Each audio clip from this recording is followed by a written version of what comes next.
Welcome to BA career YouTube channel. आप सभी का स्वागत है आपके अपने यूट्यूब चैनल बीए करियर में। आज के वीडियो के माध्यम से हम लोग चर्चा करेंगे एचएनडी 203 का जो पेपर हुआ है दीनदयाल उपाध्याय गोरखपुर विश्वविद्यालय का, उसकी आंसर की के बारे में, यानी कि उसको मैं सॉल्व करवाने का प्रयास करूंगा। 50 बहुत ही महत्वपूर्ण प्रश्न हैं जो कि आपकी परीक्षा में पूछे गए थे। उन्हीं जो प्रश्न हैं उन प्रश्नों में कौन से ऑप्शन आपके सही हैं और आप मिला सकें, इसके लिए लेक्चर मैं एक प्रकार से लेकर के आया हूं।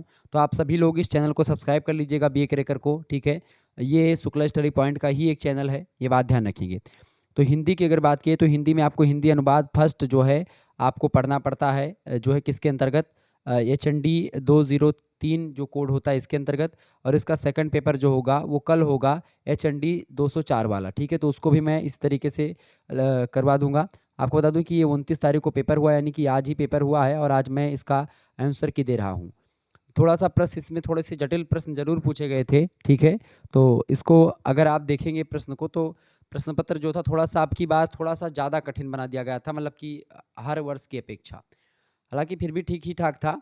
अगर आप लोगों ने हमारे मॉडल पेपर को देखे होंगे, पिछले वर्ष का क्वेश्चन पेपर भी मैंने सॉल्व करवाया था, देखे होंगे तो आपका काम हो जाना है, ठीक है। चलिए, पहला प्रश्न, नाटक के अनुवाद में अनुवादक के लिए सबसे आवश्यक शर्त है। नाटक के अनुवाद में अनुवादक के लिए सबसे आवश्यक जो शर्त है वो है अनुवादक को रंगमंच का ज्ञान होना चाहिए। बिल्कुल, अनुवादक को रंगमंच का ज्ञान होना चाहिए, ए ऑप्शन इसका राइट आंसर हो जाएगा। अगला प्रश्न है, दूसरा नंबर प्रश्न है, जब दो भिन्न भाषा भाषी आपस में बात कर रहे हों तो उनके बीच अनुवादक को क्या कहते हैं। उनके बीच के अनुवादक को दुभाषिया कहते हैं, ठीक है। और इस प्रकार का जो अनुवाद होता है उसको आंसू अनुवाद भी कहा जाता है। क्लियर। आगे देखेंगे, अगला क्वेश्चन है, तीसरा प्रश्न है, कार्यालयीय अनुवाद में प्रयुक्त उचित शब्द कौन सा है। कार्यालयीय अनुवाद में आप देखेंगे कौन सा शब्द प्रयोग उचित होगा, बहुधीय शब्द। Option number D right answer होगा इसका।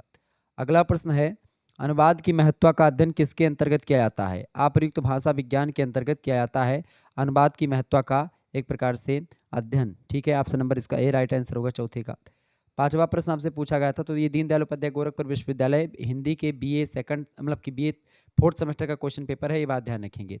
चले, प्रश्न आपकी स्क्रीन पर आ चुका, पांचवा नंबर, समस्त अभिव्यक्ति अनुवाद है क्योंकि वह अव्यक्त यानी अदृश्य को भाषा या रेखा या रंग में प्रस्तुत करती है।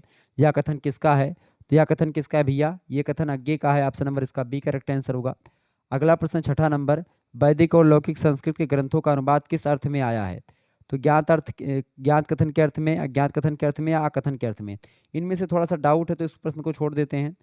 अगला प्रश्न सातवां नंबर प्रश्न आप देखेंगे, अनुवाद का मूल अर्थ क्या होता है, पुनः कथन। Option number B right answer होगा।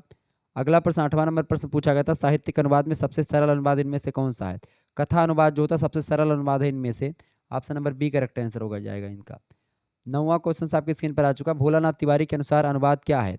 तो भोलानाथ तिवारी को इसको एक प्रकार से शिल्प कला और विज्ञान की श्रेणी में रखते हैं, इसका सी ऑप्शन राइट आंसर होगा। अगला क्वेश्चन है, जो शब्द सामान्य व्यवहार की भाषा में शब्द ना होकर के ज्ञान के विभिन्न क्षेत्रों के शब्द होते हैं उन्हें कहते हैं, उन्हें क्या कहते हैं भैया, उनको कहते हैं परिभाषिक शब्द। ऑप्शन नंबर इसका ए राइट आंसर होगा। अगला प्रश्न 11वां नंबर, समाज में सामान्य व्यवहार के लिए प्रयुक्त शब्द कौन से कहे जाते हैं, बताएं। इसका करेक्ट आंसर क्या हो जाएगा, फटाफट से आप लोग बताने का प्रयास करेंगे। इसका राइट आंसर क्या हो जाएगा, समाज में सामान्य व्यवहार के लिए जो प्रयुक्त शब्द होते हैं उनको सामान्य शब्द बोलते हैं। Option number D right answer होगा इसका। 13वां क्वेश्चन मतलब 12वां प्रश्न आपकी स्क्रीन पर आ चुका है, riddle of the universe. Riddle of the universe का हिंदी में अनुवाद किसने किया। रिडल ऑफ द यूनिवर्स का हिंदी में अनुवाद किया था आचार्य रामचंद्र शुक्ल जी ने। ऑप्शन नंबर इसका बी राइट आंसर हो जाएगा। 13वां प्रश्न आपसे पूछा गया था, शब्द अनुवाद को किस विद्वान ने वास्तविक अनुवाद कहा है। शब्द अनुवाद को किस विद्वान ने वास्तविक अनुवाद कहा भैया। 13वें करेक्ट आंसर क्या हो जाएगा, तो इसका करेक्ट आंसर एक्चुअली में अभी पता नहीं है, लेकिन शायद इसका करेक्ट आंसर हो जाएगा भोलानाथ तिवारी ने इसको कहा था, ठीक है, शायद, बाकी कंफर्म नहीं हूँ मैं। 14 नंबर प्रश्न, केंद्रीय अनुवाद ब्यूरो का मुख्यालय कहाँ पर है। तो नई दिल्ली में है, सी ऑप्शन इसका राइट आंसर होगा। अगला प्रश्न आपसे पूछा गया था 15वां नंबर क्वेश्चन आप देखेंगे, एक भाषा की सामग्री के भावों की रक्षा करते हुए उसे दूसरी भाषा में बदल देना कथन होता है। तो एक भाषा की सामग्री के भावों की रक्षा करते हुए उसे दूसरी भाषा में बदल देना ही अनुवाद होता है। यह कथन किसने कहा था। तो यह कथन कहा था बड़े विद्वान आदमी है सैमुअल जॉनसन, उन्होंने। Option number A right answer हो जाएगा। बहुत ही महत्वपूर्ण प्रश्न था। 16वां नंबर प्रश्न आपसे पूछा गया था, भोलानाथ तिवारी के अनुसार अनुवाद प्रक्रिया के कितने चरण होते हैं। ये भी मैंने कई बार आपको बताया था। तो भोलानाथ तिवारी के अनुसार अनुवाद प्रक्रिया के कितने चरण होते हैं भैया? तो लगभग 5 चरण होते हैं। ऑप्शन नंबर इसका डी राइट आंसर हो जाएगा। 5 चरण होते हैं भोलानाथ तिवारी के अनुसार, तो डी ऑप्शन इसका राइट आंसर होगा। ठीक है, आगे देखिएगा अगला प्रश्न 17 नंबर प्रश्न है, एक प्रतीक के द्वारा व्यक्त विचार को दूसरे प्रतीक के द्वारा व्यक्त करना क्या कहलाता है? उसी को प्रतीकांतर कहते हैं। ऑप्शन नंबर इसका ए राइट आंसर होगा। 18 नंबर क्वेश्चन आपकी स्क्रीन पर आ चुका है, जिसमें विचारों प्रश्न है जिसमें जिसमें विचारों और अवधारणाओं को शब्दों तथा उनके पर्यायों में सूचीबद्ध किया जाता है, उसे क्या कहते हैं बताएं? तो उसे क्या कहते हैं भैया? उसे थियारस बोलते हैं। ऑप्शन नंबर इसका ए करेक्ट आंसर हो जाएगा। अगला क्वेश्चन आपकी स्क्रीन पर आ चुका है, 19वां नंबर प्रश्न है, दो भिन्न भिन्न भाषाओं की भिन्न भिन्न प्रतीक व्यवस्थाओं के बीच घटित अनुवाद को क्या कहा जाता है? 19 नंबर का करेक्ट आंसर क्या हो जाएगा? बी अंतर्भाषिक अनुवाद राइट आंसर हो जाएगा, बी ऑप्शन। अगला क्वेश्चन से 20 नंबर देखेंगे, प्रश्न है, एक ही भाषा के अंतर्गत घटित अनुवाद प्रक्रिया को क्या कहते हैं बताएं? एक ही भाषा के अंतर्गत घटित अनुवाद प्रक्रिया को क्या कहते हैं? उसको बोलते हैं अंतःभाषिक अनुवाद। इसका डी ऑप्शन करेक्ट आंसर हो जाएगा। अगला प्रश्न आपसे पूछा गया था, देखिए दोबारा से आ गया, फिर से चलें इसको हटा देते हैं। 21 नंबर क्वेश्चन आपकी स्क्रीन पर आ चुका है, एक भाषा की पाठ्य सामग्री को दूसरी भाषा की समानार्थक पाठ्य सामग्री में तो एक भाषा की पाठ्य सामग्री को दूसरी भाषा की समानार्थक पाठ्य सामग्री में प्रतिस्थापित करना ही अनुवाद है। यह कथन किसका है? फटाफट से आप बताने का प्रयास करेंगे। 21 का करेक्ट आंसर क्या हो जाएगा इसका? बिल्कुल राइट आंसर हो जाएगा, option number C Catford is right answer इसका 21 का। अगला क्वेश्चन है 22 नंबर, किस विद्या का अनुवाद करते समय मूल और अनुवाद में काफ़ी अंतर आ जाता है? तो बताएं किसका जो है अनुवाद करते समय, काव्य अनुवाद करते समय जो है मूल और अनुवाद में मतलब कि काफ़ी अंतर आ जाता है, मूल पाठ्य सामग्री में और उसमें बड़ा अंतर आता है। अगला प्रश्न 23 नंबर, लाइट ऑफ एशिया का अनुवाद आचार्य रामचंद्र शुक्ल ने किस नाम से किया? तो लाइट ऑफ एशिया का अनुवाद किया था बुद्धचरित के नाम से, किसने? आचार्य रामचंद्र शुक्ल ने। Option number C right answer होगा। ये प्रश्न मैंने कई बार बताया था आपको। अगला प्रश्न, भाव अनुवाद किस पर आधारित है? तो ये भी बताया था मैंने, भाव अनुवाद भावों पर आधारित होता है। बी ऑप्शन इसका राइट आंसर होगा 24 का। ठीक है, आगे देखेंगे 25 नंबर क्वेश्चन आपके स्क्रीन पर आ चुका है। प्रश्न बहुत ही महत्वपूर्ण है। प्रश्न है, अनुवाद की प्रक्रिया की पृष्ठभूमि में चलने वाला पक्ष है, बताएं? अनुवाद की प्रक्रिया की पृष्ठभूमि में चलने वाला पक्ष कौन सा है? तो इनमें कौन सा पक्ष है? विज्ञान। ऑप्शन नंबर इसका ए राइट आंसर होगा। अगला प्रश्न 26 नंबर, लिपियांतरण के लिए अंग्रेजी शब्द कौन सा होता है? तो ट्रांसलिटरेशन जो शब्द है, यानी सी ऑप्शन में दिया है ट्रांसलिटरेशन, इसका मतलब होता है आपका लिपियांतरण। ऑप्शन नंबर इसका सी राइट आंसर होगा। अगला प्रश्न 27 नंबर, कोश के मूल रूप से दो प्रकार कौन से हैं? कोश के मूल रूप से दो प्रकार जो हैं, एक तो होता है भाषिक कोश और एक होता है भाषी कोत्तर कोश, यानी कि डी ऑप्शन इसका राइट आंसर होगा। अगला प्रश्न है, कौन सा शब्द शब्द अनुशासन या शब्द अनुवाद के लिए प्रयुक्त तो नहीं है, बताएं? 28 का करेक्ट आंसर क्या हो जाए? कौन सा शब्द मतलब शब्द अनुवाद के लिए प्रयुक्त नहीं है इनमें से? तो देखें liberal translation, verbal translation, word for word translation, ये तीनों शब्द अनुवाद के लिए प्रयुक्त हैं, जबकि सेंस फॉर लेस सेल मतलब कि सेंस फॉर सेल्स ये नहीं है। तो ऑप्शन नंबर इसका डी करेक्ट आंसर हो जाएगा 28 का। अगला क्वेश्चन आप देखेंगे 29 नंबर प्रश्न है, पंक्ति प्रति पंक्ति अनुवाद किसे कहते हैं? तो पंक्ति प्रति पंक्ति अनुवाद को आप शब्दानुवाद भी कह सकते हैं, डी ऑप्शन करेक्ट आंसर हो जाएगा। अगला प्रश्न 30 नंबर, तो 29 का करेक्ट आंसर क्या हो जाएगा? Option number D. अगला क्वेश्चन है, अंग्रेजी का जो टेंडर शब्द है हिंदी में क्या कहलाता है? हिंदी में उसको निविदा बोलते हैं टेंडर को, ए ऑप्शन इसका करेक्ट आंसर था। अगला प्रश्न 31 नंबर, संविधान के किस अनुच्छेद में हिंदी को राजभाषा घोषित किया गया है? संविधान के अनुच्छेद 343 के फर्स्ट में जो है राजभाषा घोषित किया गया है हिंदी को। उसमें लिखा है कि भारत की जो राजभाषा होगी वो हिंदी होगी और लिपि जो होगी वो देवनागरी होगी। बी ऑप्शन इसका करेक्ट आंसर होगा। 32 नंबर प्रश्न आपसे पूछा गया था, रिपोर्ट का हिंदी अनुवाद क्या कहलाता है? रिपोर्ट का हिंदी अनुवाद क्या कहलाता है भैया? प्रतिवेदन कहलाता है। इसका सी ऑप्शन राइट आंसर हो जाएगा। अगला प्रश्न 33 नंबर पूछा गया था, दुभाषीय के द्वारा किया जाने वाला अनुवाद कहलाता है। दुभाषीय के द्वारा किया जाने वाला जो अनुवाद होता है उसको वार्ता अनुवाद बोलते हैं। बी ऑप्शन करेक्ट आंसर हो जाएगा। अगर वार्ता अनुवाद ना मिले ऑप्शन में तो आंसू अनुवाद मिलेगा, तो वो करेक्ट आंसर होगा।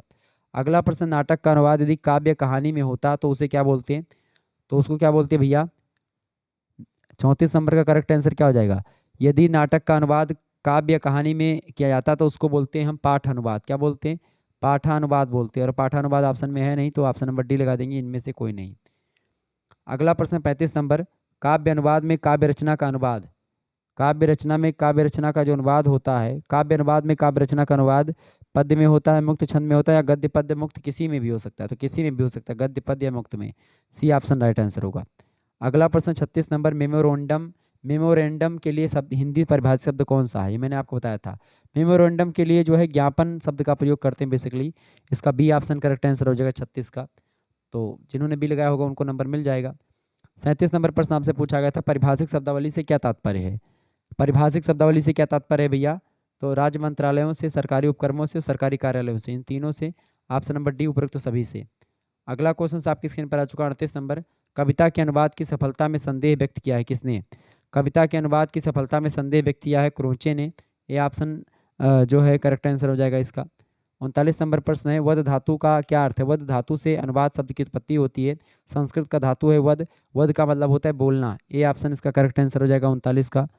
आगे देखेंगे अगला प्रश्न 40 नंबर प्रश्न है, एक ही भाषा के दूसरे मतलब एक ही भाषा के शब्द दूसरे शब्द प्रतीकों में व्यक्त करना क्या कहलाता है?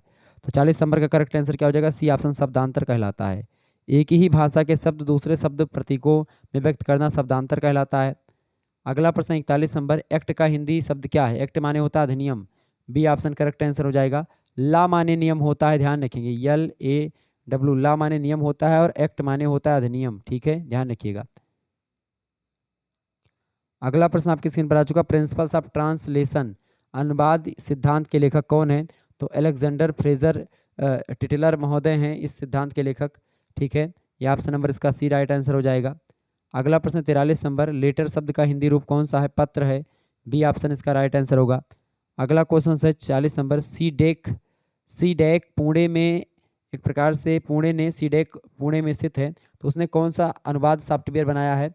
मंत्रा नाम का अनुवाद सॉफ्टवेयर बनाया है। ए ऑप्शन करेक्ट आंसर हो जाएगा इसका। तो ये सब बहुत ही महत्वपूर्ण प्रश्न है परीक्षा की दृष्टि से, ये बात आप ध्यान रखेंगे। ठीक है, तो इसका करेक्ट आंसर क्या हो जाएगा? सीडेक पुणे ने मंत्रा जो है अनुवाद का सॉफ्टवेयर बनाया है। आगे देखेंगे 45 नंबर प्रश्न आपसे पूछा गया है, अनुवाद आज व्यक्ति की सामाजिक आवश्यकता बन गया है, ये कथन किसका है? MS स्वामीनाथन मतलब कि प्रोफेसर जी गोपीनाथन का, प्रोफेसर स्पिनगार्न का, प्रोफेसर रिचर्ड का, या प्रोफेसर अरविंद का? तो अनुवाद आज व्यक्ति की सामाजिक आवश्यकता बन गया है, ये कथन किसका है भाई? ये कथन आपका है प्रोफेसर जी गोपीनाथन का। ए ऑप्शन करेक्ट आंसर हो जाएगा इसका। 46 नंबर क्वेश्चन आप देखेंगे, भाव अनुवाद से क्या तात्पर्य है? भाव अनुवाद का मतलब होता है भाव और विचारों का अनुवाद। इसका सी ऑप्शन करेक्ट आंसर हो जाएगा। तो ये सब प्रश्न आप लोग देख रहे हैं, बहुत ही महत्वपूर्ण प्रश्न है, ध्यान रखिएगा इस बात को। आगे देखेंगे 47 नंबर प्रश्न है, नाटक अनुवाद की सबसे बड़ी समस्या है। 47 नंबर, नाटक अनुवाद की सबसे बड़ी समस्या कौन सी है? सांस्कृतिक परिवेश की। Option number C right answer हो जाएगा। नाटक अनुवाद की सबसे बड़ी समस्या कौन सी है? सांस्कृतिक परिवेश की। सी ऑप्शन इसका राइट आंसर हो जाएगा। 48 नंबर क्वेश्चन आप देखेंगे, प्रश्न बहुत ही महत्वपूर्ण है। प्रश्न आपकी स्क्रीन पर आ चुका है, सारा अनुवाद की प्रकृति है। सारा अनुवाद की प्रकृति है दीर्घ, अति दीर्घ, संक्षिप्त या कोई नहीं? बताएं। सार अनुवाद, सार अनुवाद का मतलब क्या होता है कि सार सार को कह दिए, थोथा दिए उड़ाए, यानी कि जो इंपॉर्टेंट चीज़ें हैं उन्हीं का अनुवाद होता है, यानी कि इसमें दीर्घ और अति दीर्घ तो होता ही नहीं है, इसकी प्रकृति में संक्षिप्त होता है। इसका सी ऑप्शन राइट आंसर हो जाएगा, ये बात आप ध्यान रखेंगे। तो 48 का जिन छात्र छात्राओं ने सी लगाया होगा संक्षिप्त, उनका करेक्ट आंसर होगा। क्लियर, ये बात ध्यान रखेंगे। तो ये बहुत ही महत्वपूर्ण प्रश्न थे। तो आप लोग देख रहे हैं हिंदी का मॉडल पेपर मतलब हिंदी का क्वेश्चन पेपर HND 203 का ये एक प्रकार से आंसर की है, ये बात आप ध्यान रखेंगे। ठीक है, BA के चौथे सेमेस्टर में हिंदी अनुवाद का फर्स्ट पेपर है ये। हिंदी अनुवाद का सेकंड पेपर आएगा, उसका भी अनुवाद मतलब उसका भी जो है मॉडल मतलब ये आंसर की मैं दे दूंगा। बाकी आप अगर आपको मॉडल पेपर देखना है तो शुक्ला स्टडी पॉइंट चैनल पर आपको मिल जाएगा मॉडल पेपर, देख लीजिएगा। ठीक है, अगर आपको अगर को करिकुलर से रिलेटेड आपको वीडियो देखनी है, को करिकुलर मास्टर, तो को करिकुलर मास्टर यूट्यूब चैनल को आप सब्सक्राइब कर लीजिएगा। को करिकुलर मास्टर यानी अगर आपको अनिवार्य प्रश्न पत्र देखना है तो को करिकुलर मास्टर यूट्यूब चैनल है, मैंने बनाया है 10-12 दिन पहले, इसको आप सब्सक्राइब कर सकते हैं। गोल्ड स्मिथ का द ट्रेवलर का हिंदी अनुवाद किसने किया? बताएं। 49 का करेक्ट आंसर क्या हो जाएगा? गोल्ड स्मिथ के द ट्रेवलर का हिंदी अनुवाद किसने किया? तो इसका हिंदी में अनुवाद किया था श्रीधर पाठक ने। किसने किया था? प्रोफेसर श्रीधर पाठक ने किया था। सी ऑप्शन इसका राइट आंसर हो जाएगा। और 50 नंबर क्वेश्चन से और लास्ट प्रश्न है, भारत में बहुभाषी समाज मतलब बहुभाषी समाचार एजेंसी कौन सी है? तो हिंदुस्तान समाचार जो है ये बहुभाषी समाचार एजेंसी है, कई भाषाओं में निकलती है। तो इस तरीके से आप लोगों ने 50 इंपॉर्टेंट प्रश्नों को जान लिया, समझ लिया, ठीक है। मिलते हैं फिर नेक्स्ट वीडियो में, तब तक के लिए जय हिंद जय भारत। आप सभी का बहुत बहुत धन्यवाद। हमारे साथ जुड़ने के लिए इसी प्रकार से अपना प्यार हमेशा बनाए रखेंगे। तो इस तरीके से आप लोगों ने पहले पेपर का जो है मॉडल मतलब आंसर की देखी, और जो अगली आंसर की जो आएगी ये पेपर 2 की मैं दे दूंगा, ठीक है। तो आपका क्लियर हो जाएगा सारा चीज़, ठीक है। धन्यवाद, फिर मिलते हैं हम नेक्स्ट वीडियो में, तब तक के लिए जय हिंद जय भारत। आप सभी का बहुत बहुत धन्यवाद हमारे से जुड़ने के लिए। इसी प्रकार से अपना प्यार हमेशा बनाए रखेंगे, ठीक है। तो हिंदी अनुवाद का आप लोगों ने आज देख लिया, धन्यवाद।